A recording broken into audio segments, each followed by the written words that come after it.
Once upon a time, in a bustling city full of noise and chaos, there lived a young woman named Sarah. She was 26 years old, and her mind never stopped working. From the moment she woke up until the moment she tried to sleep, her thoughts were endless and overwhelming.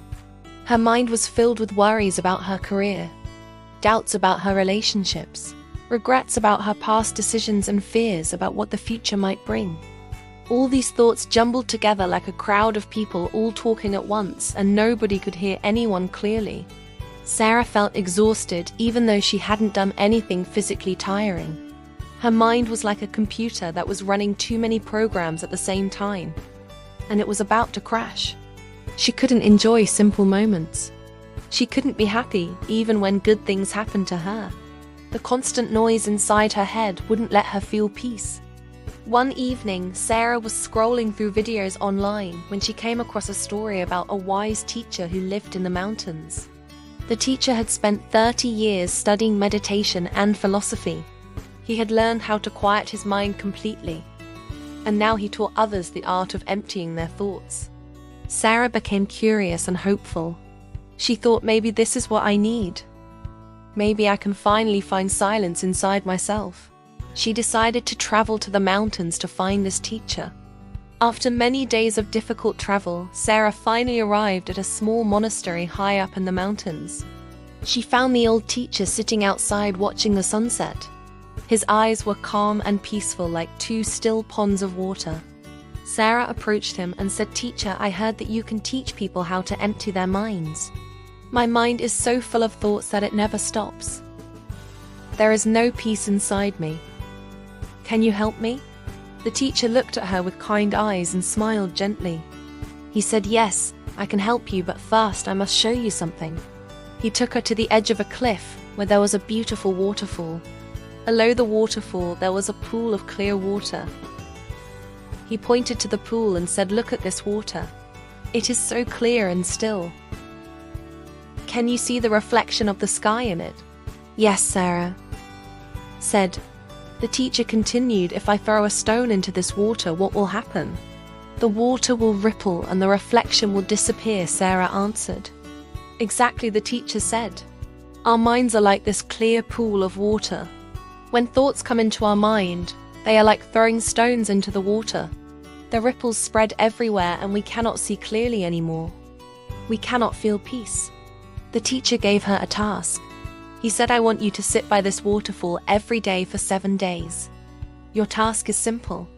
Sit and watch the waterfall. Watch the water flow. Watch the rocks. Watch the sky. Do not try to stop thinking. Do not try to force your mind to be quiet. Just watch. Just observe. Let your attention flow like the water flows." Sarah was confused, but she trusted the teacher. She sat by the waterfall the next morning. At first, her mind was still full of thoughts. She kept thinking about her job, her relationships, her worries, and her fears. She tried to stop the thoughts, but the more she tried, the louder they became. She was frustrated. But then something happened. She noticed the sound of the waterfall. She really listened to it. It was not just one sound.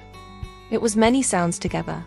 The roar of the falling water, the gentle splash at the bottom, the whisper of mist in the air.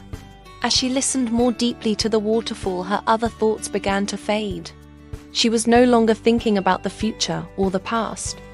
She was only in this moment, listening to the waterfall, watching the water flow. Her mind became quieter. On the second day, it was easier. On the third day, she began to understand. By the 7th day, something magical had happened inside her. She was still aware of thoughts, but she was no longer fighting them. She was watching them like clouds passing across the sky. Some thoughts came and some went, and she didn't hold on to any of them. When she returned to the teacher, she said, "Grandfather, I think I understand.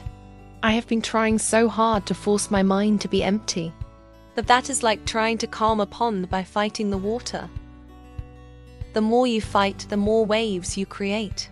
The teacher nodded and smiled. He said, "You have learned the secret. Emptying your mind is not about fighting your thoughts. It is about not resisting them. It is about observing them without holding on to them. When you stop fighting, your mind naturally becomes quiet. It is like how a window that is dirty will become clean if you stop wiping it hard and just let the wind carry away the dust. Sarah realized something profound in that moment. All this time she had been struggling against her mind, trying to force it to be quiet. She was treating her thoughts as enemies, but her thoughts were not enemies. They were just thoughts. They came and went naturally like everything in nature. The moment she stopped fighting them, the moment she accepted them, and simply observed them without judgment, they began to lose their power over her. She asked the teacher, "But how do I remember this when I go back to the busy city? How do I keep my mind empty when there is so much noise around me?" The teacher said, "The waterfall will always be inside you now. You don't need to come back to these mountains. Whenever your mind becomes too full, you can return to that pool of clear water in your memory. You can watch the waterfall in your mind. You can remember that you are the still water, not the ripples. You are the sky, not the clouds. You are the witness of your thoughts, not the thoughts themselves." Sarah felt tears of gratitude in her eyes. She understood now that peace was not something outside herself that she had to chase or find. Peace was inside her all along. It had always been there beneath all the noise. All she had to do was stop the struggle, stop the fighting, stop the resistance. When she returned to the city, Sarah's life did not change on the outside. She still had the same job, the same challenges, the same responsibilities. But everything changed on the inside. When worries came, she no longer panicked. She watched them like clouds passing. When doubts appeared, she did not fight them. She observed them like ripples in water. When fearful thoughts came, she remembered the waterfall and the pool of still water. Her mind became like that pool, a place of clarity and peace in the middle of the busy city. Other people around her noticed the change. She seemed calmer, more present, more at peace. Friends asked her what was different, and she would smile and say, "I finally learned to empty my mind, not by pushing out thoughts, but by letting them flow through like water. I learned that peace comes not from having no thoughts, but from not being controlled by them." If you have felt overwhelmed by your own thoughts, if you have felt trapped inside your mind, then this story is for you. Your mind can find peace, not by fighting your thoughts, but by understanding them. Not by forcing silence, but by allowing it to come naturally. Like Marco, like Sarah, you already have everything you need for peace inside you. You just have to remember how to see it. Thank you for listening to this story. If it helped you, please like and subscribe for more wisdom and inspiration. Until next time, stay peaceful and remember your mind is like water. When you stop disturbing it, it becomes still and clear.